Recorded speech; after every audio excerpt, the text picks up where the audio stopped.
Alrighty, so matrix multiple response. For this question type, the basic difference between this one and the matrix multiple choice question type is that it will be composed of checkboxes instead of radio buttons.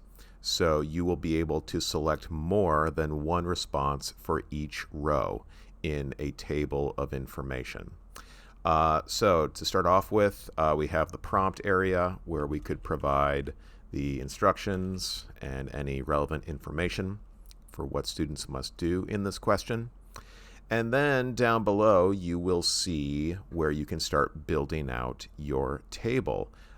It starts off with 3 columns and 1 row, but you do have the buttons down here if you want to add additional rows, and also a button if you want to add additional columns.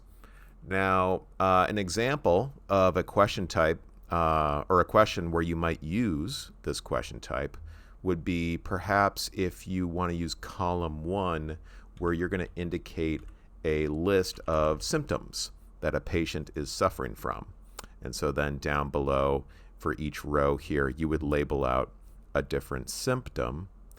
And then over here in the columns, you could indicate different medications that could be applied. So we could say, that column there is medication 1, medication 2, medication 3, and down here we'll say symptom 1, symptom 2, and so on.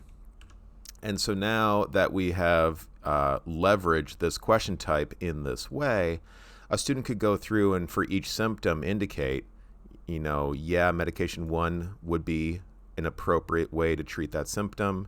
Medication 2, yes, also appropriate. Medication 3, no, actually that would not be. And then down here, maybe it's just medication 3 and 1, but not 2. And so you can check the boxes to indicate what would be the correct answers. And then from there, the student would be presented with that question, and they can check the boxes to indicate the appropriate answers. So that's an example of how you can leverage the matrix multiple response question type.